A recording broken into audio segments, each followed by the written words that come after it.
reflects the desire of both sides to further our cooperation in matters of peace and security and stability. Its desire to have close consultations on the evolving Afghan situation, and an opportunity that we wanted to avail to peep into our bilateral relations, and we did that. I briefed the Foreign Minister on my assessment of the Afghan situation, and I've shared with him that in the last 3 weeks I've had 24 interactions with different foreign ministers. In the last 3 weeks we've had 6 visits. No, he's the 6th foreign minister. You're the 6th foreign minister since the 15th of August to visit Islamabad. And I have visited 4 countries within the region trying to coordinate our approach on Afghanistan. And the Prime Minister has had 13 interactions with global leaders. So it is important that we remain engaged, and your presence here is very welcome. Our objectives: Spanish objective, Pakistan's objective, they're the same. What do we want? We want peace, we want stability in Afghanistan, we want a stable, we want a prosperous Afghanistan. The question is, how do we get it? There was an opportunity. For reconciliation while the talks were going on in Doha, the intra-Afghan negotiations. Unfortunately, Foreign Minister, spoilers did not allow those talks to reach a conclusion, and there was a stalemate.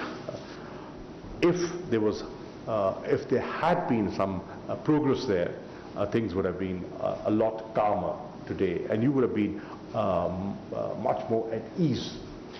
But we have to live with what we have and make the best of the situation. There is a new reality in Afghanistan. The world must recognize that new reality and, in our view, engage with that new reality.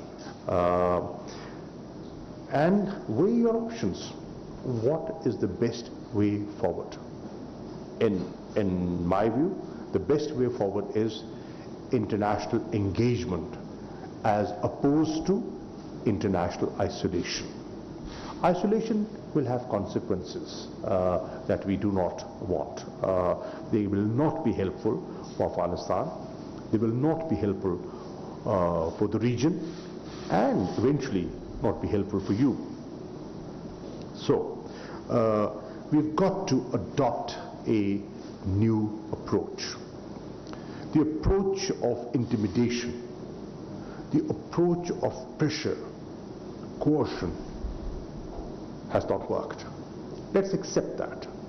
And if that is correct, then we need to have a new approach. And that approach is incentivize positive outcomes.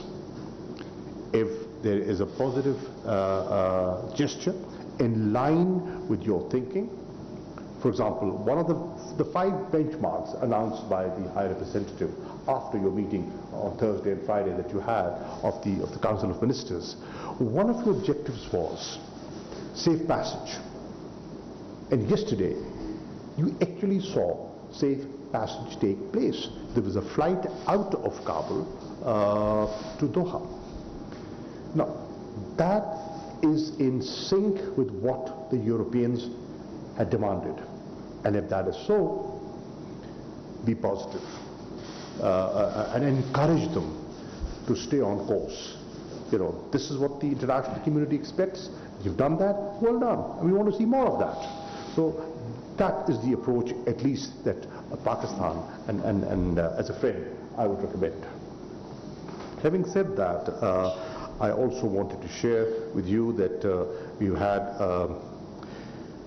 We have, an interest in peace and ending the war, and that should be your objective as well.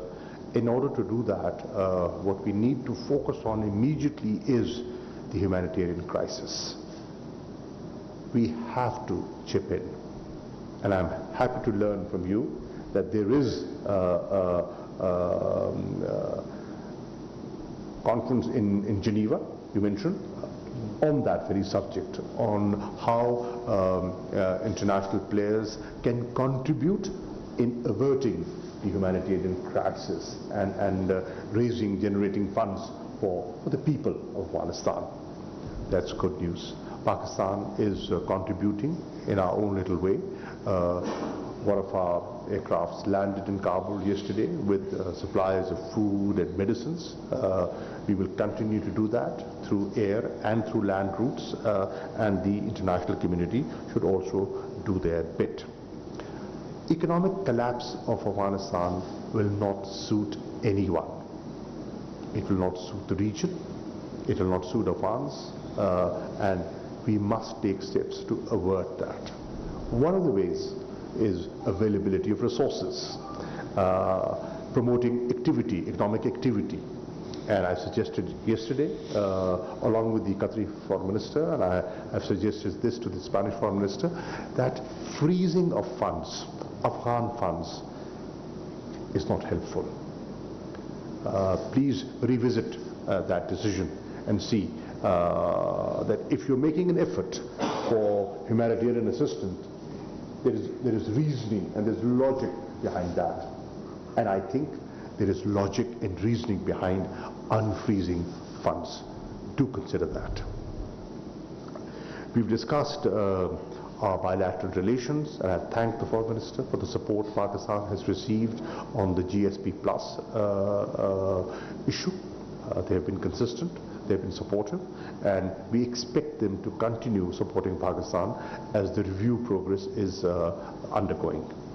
On FATF, I have informed and I've briefed the Foreign Minister on the steps Pakistan, the concrete and verifiable steps Pakistan has taken vis-a-vis implementation of the obligations that we had committed to.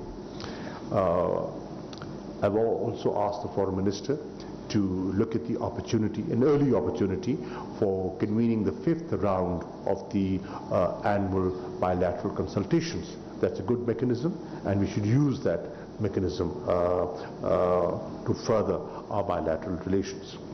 On economic matters, we've had a discussion that, as the spokesman said, Spain is our 3rd largest trading partner within Europe, and there are great opportunities, and I shared areas, sectors in which there are good prospects and incentives given by Pakistan for Spanish investments into Pakistan.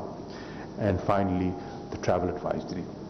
Many countries have revisited travel advisories, and I would urge Spain to do so because of the changed security environment within Pakistan. Thank you, Foreign Minister. Thank you for your visit. Thank you very much, Minister, for the quality and the warmth of your greeting, and for your readiness to allow me to be here today. It was with very soon notice that I told you that I wanted to pay a visit here to Pakistan, and immediately you said yes. And that shows your attitude and the good shape and quality of our relationship. Especially this year, in which we are celebrating the 70th anniversary of the establishing of diplomatic relations. Spain was among one of the first countries in the world to recognize the Pakistani independence, and this is an excellent opportunity, this visit here today, to re-energize, to relaunch with even more strength that bilateral relationship. As the Minister said, we agreed that the bilateral consultations, the last time was 2018, must take place this year, and we are going to do it very quickly, hopefully in Madrid, if possible, and I hope to host you, Minister, as soon as possible in Madrid and in Brussels. You are a very important partner for Spain, and you are a very important partner for European Union. In the last Foreign Council of Ministers of Foreign Affairs in European Union, we all recognize the importance of Pakistan for the stability of this region. The reality of Pakistan is well known for me, even before coming for this first visit here to Pakistan, because there are more than 100,000 Pakistanis that live in Spain, that contribute to the strength and the well-being and the economy of Spain, and we are very happy to have them there. They are ambassadors of your country in mind, and I imagine that when they come back here to Pakistan, they are also ambassadors for Spain here in Pakistan. We have talked about the GSP Plus scheme, in which Pakistan is by far the main partner for European Union, and the way to improve our economic relationship and to foster export from Pakistan to European Union and from European Union to Pakistan. We discussed also about tourism. Spain is the host country since the 70s, since its creation of the World Tourist Organization, and I had the chance to explain the Minister the new premises that will be the premises of the future of the organization in Madrid, that will be built and finished in the next few years, and which will be investing over 100 million euros. And of course, we discussed the situation of the region, Afghanistan. I will be visiting many of the countries of the region, and Pakistan is the first one. We acknowledge the knowledge, the leverage that Pakistan has on Afghanistan. So we exchanged views, I took advice, and I asked a few questions to the Minister. We both want the same thing: stability for Afghanistan, peace for Afghanistan, no spillover of the crisis to the region. We want humanitarian assistance to reach the people of Afghanistan, and we hope that that will be possible. But in order to do that, conditions must be met as well. On Monday there will be a donor conference. Spain will be attending it, a donor conference on Afghanistan, and we will be engaging funds, doing pledges. Our agency is ready to help the Afghan people. We have been there, close to them for 20 years. We are not going to leave them behind. We want also, and I explained the Minister, we want those Afghan collaborators that work with us, with the different Spanish institutions through all this year, to be able to peacefully leave the country if they wish and come to Spain, as we are ready to do. So that also a very important objective for us. And of course, for Spain, for the European Union, I would say for the international community, the respect of all human rights, it's also something very important of Afghanistan. So we want to work very closely with Pakistan, with the regional partners, to try to make the best of the near future for the Afghan people. Thank you very much, Minister. I hope that this is the beginning of a long dialogue among us, that will be a long dialogue among between our nations. Thank you. Thank you, Ministers. I believe the Ministers have time for a couple of questions. Please indicate your desire to pose a question and also introduce yourself. Gentleman in the middle. Naseem Siddiqui from Abtak News. Welcome to Pakistan. I would like to ask you that USA and Western countries, they are very much interested in the human rights and women rights in Afghanistan. But when these things are in Kashmir, in the illegally occupied Indian Kashmir, so why Western countries and USA don't ask Modi about the human rights and women rights in Kashmir, please? Thank you. Well, I can talk on behalf of the Spanish government, and I can assure you that human rights and women's rights are always important for us in any region in the world. In this very moment, there is concern, I cannot hide that, about the situation of women and human rights and freedom of movement of those that have collaborated with us in Afghanistan, and that has been one of source of discussion. But for us, human rights is not something divisible. It goes all over the world. Can we have a question from the back on the right side? Thank you, sir.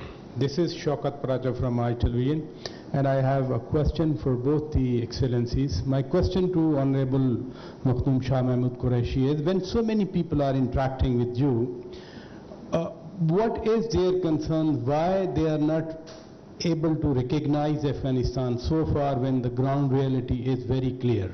And my question to Honorable Visiting Foreign Minister of Spain is, there is a ground reality and there are international aspirations.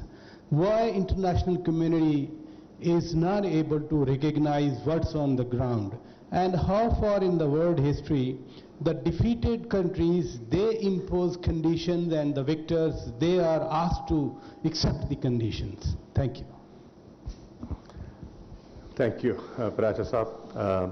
On the question of recognition, the interactions that I've had with my colleagues and what I've deduced from those interactions is that people are not in a hurry.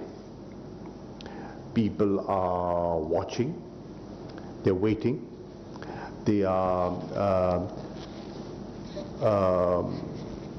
looking at the unfolding events in Afghanistan, and they are saying, they haven't shut their minds, they have an open mind, but they're saying our decision will be based on your policies and your actions. They have announced certain benchmarks, and I am sure they will measure them according to the benchmarks that the European Union has illustrated. So that is where they stand, but at the same time there is recognition of a new reality. At the same time there is awareness that engagement is required. A dialogue for a better understanding can be useful. So I see an interest, a desire to engage, but not a rush to recognize. I don't think they've talked about imposing conditions or even imposing conditions. No one has done it. Asking for freedom of movement for those that have collaborated with us and that want to leave Afghanistan, or asking for humanitarian assistance, security conditions.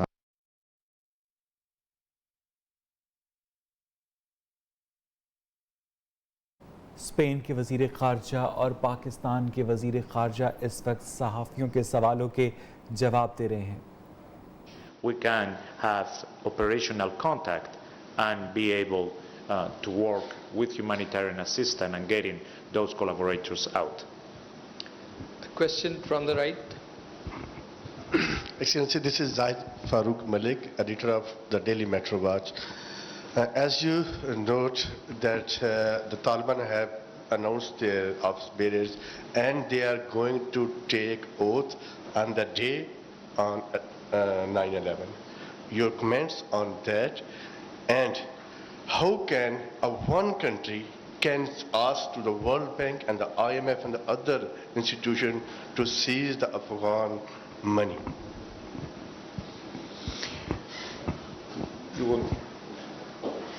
That's directed to you.